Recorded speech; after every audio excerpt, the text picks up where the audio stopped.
चलिए अब खबरों में आगे बढ़ेंगे। राजनांदगांव जिले के छोटे से गांव बागरे कसा की रहने वाली कविता निषाद को पैड विमेन के नाम से जाना जाता है। हीरो अक्षय कुमार की पैडमैन मूवी और सामाजिक कार्यक्रम से प्रभावित होकर कविता ने निःशुल्क सैनिटरी पैड बैंक का निर्माण किया, जो जिले के कई सरकारी स्कूलों में संचालित है। गरीब छात्राओं को निःशुल्क सैनिटरी पैड दिया जाता है। इसके साथ ही ग्रामीण क्षेत्र में गरीब महिलाओं को भी निःशुल्क सैनिटरी पैड प्रदान किए गए हैं।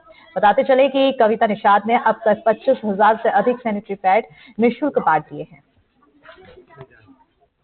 छात्र छात्राओं को जो है महिला स्व सहायता समूह के माध्यम से सैनिटरी पैड का जो है वितरण समय समय पर किए जाते हैं और समय समय पर जो है हमारे स्कूलों में इनका आयोजन भी किया जाता है और हम लोग भी जो है अपने बच्चों को जो है प्रेरित करते रहते हैं और इसका लाभ जो है हमारे महिला स्व सहायता के समूह के माध्यम से हमारे बच्चे दिए जा रहे हैं। राजनांदगांव जिले के एक छोटे से गांव बागरे कसा में कुछ महिलाओं के द्वारा सैनिटरी बैंक की शुरुआत की गई है और इसके माध्यम से महिलाओं बच्चियों को जागरूक करने का काम भी किया जा रहा है और इनके द्वारा एक यूनिट भी लगाई गई है जहां सैनिटरी पैड का निर्माण खुद इन महिलाओं के द्वारा किया जाता है और मासिक धर्म के दौरान जो अनियमितताएं हैं और जो सामाजिक जिसको बोलते हैं कि लोग महिलाएं बात नहीं कर पाती, उन चीजों के लिए जागरूक करने का काम भी किया जा रहा है। हमारे साथ कविता निषाद और उनकी टीम मौजूद है। इन महिलाओं के द्वारा ग्रामीण क्षेत्रों में जाकर महिलाओं को जागरूक किया जा रहा है और बच्चों को निःशुल्क तौर पर जो है सैनिटरी पैड का वितरण भी किया जा रहा है। जानते हैं कि कैसे इसकी शुरुआत हुई थी और अभी वो लगातार ये काम जो है कर रही हैं। जी बताएंगे कब से इसकी शुरुआत हुई थी? 2015 में शुरुआत हुई थी। एक बच्ची से मुलाकात हुई हमारी सामाजिक दौरा के अनुसार। तो बच्ची 18 साल की थी। 18 साल की ही उम्र में उनके गंदा कपड़ा इस्तेमाल करने की वजह से उनकी बच्चेदानी में कैंसर हो गया था और कैंसर होने के बाद उनको ऑपरेशन करके निकाल दिया गया था।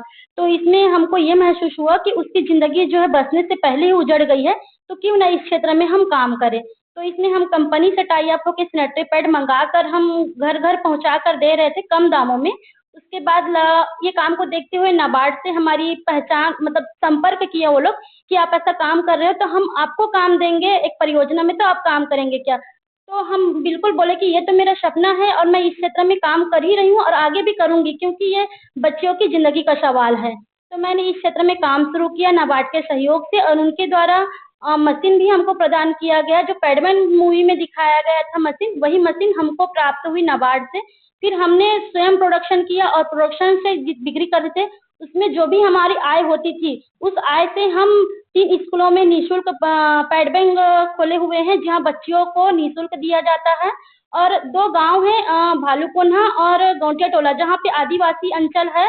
वहां पे महामारी के दौरान 5 दिनों तक घर के बाहर उनको रहना पड़ता है। उस गांव में हमने गंदा कपड़ा मुक्त ग्राम बनाया और 1-1 साल के लिए पैड निःशुल्क दिया प्रति परिवार को। कितनी महिलाएं आप लोग जुड़ी हुई हैं और लगातार कार्य कर रही हैं? इसमें हम लोग 20 महिलाएं हैं। तो खासकर ग्रामीण क्षेत्रों में आप लोग पहुंचती हैं और बच्चियों और महिलाओं को जागरूक करती हैं? हाँ, ग्रामीण क्षेत्र में ही करते हैं हम लोग। अपने इस क्षेत्र में आदिवासी अंचल है, इसलिए ग्रामीण क्षेत्र में करते हैं। और हमसे प्रेरणा लेकर राजनांदगांव के पास धरी है, वहाँ पे पैड बैंक खोला गया है और मान खुल चुके हैं हमारे सहयोग से, हमसे प्रेरणा लेकर। एक यूनिट भी डाला गया आप लोगों के द्वारा और खुद आप लोग पैड बनाती हैं। कैसे आपको जानकारी मिली और कैसे प्रशिक्षण मिला इसको? ये नाबार्ड से हमको मतलब जानकारी हुई और उनके द्वारा मशीन हमको प्राप्त हुई। पहले पैड बैंक मशीन प्राप्त हुआ था, उसके बाद वो पैड जो है ज़्यादा यूजेबल नहीं था, तो हमने मांग की है कि सेमी ऑटोमेटिक मशीन की, जिसमें हमारे गोदावरी महिला स्वयं सहायता के समूह द्वारा 1 लाख लगाया गया और 1 लाख नाबार्ड से मिला, तो 2 लाख की सेमी ऑटोमेटिक मशीन ली है, जिसमें विंग्स वाले पैड बन रहे हैं जो लोगों को काफी अच्छा पसंद आ रहा है। कुछ महिलाएं और हैं, बात करेंगे कि खासकर मासिक धर्म के दौरान महिलाएं जो है इस टॉपिक पर बात नहीं करती, अपने घर पर नहीं बताती और गंदे कपड़ा यूज करने से कई प्रकार की बीमारियां भी होती हैं और वो जुड़ी हुई हैं। तो लगातार जागरूक करने का जो काम किया जा रहा है उसको लेकर चर्चा करें। जी बताएंगे, आप लोग लगातार जागरूक कर रहे हैं?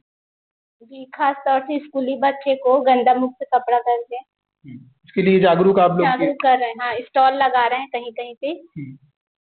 महिलाओं का कहना है कि लगातार स्टॉल लगाया जा रहा है और जागरूक किया जा रहा है। पैडमैन मूवी जो है उसको लेकर इन्होंने प्रेरणा ली। इसके साथ ही जो उस मूवी में जिनका किरदार निभाया गया है अरुणाचलम गुरुनाथन जिनको कहा जाता है, उनसे जुड़कर या उनसे प्रेरणा लेकर इनके द्वारा कार्य किया जा रहा है और लगातार महिलाओं को जागरूक करने का काम और निःशुल्क तौर पर सैनिटरी पैड जो है वितरण करने का काम महिलाओं के द्वारा किया जा रहा है। सूर्यकांत यादव, एनडीटीवी, राजनांदगांव।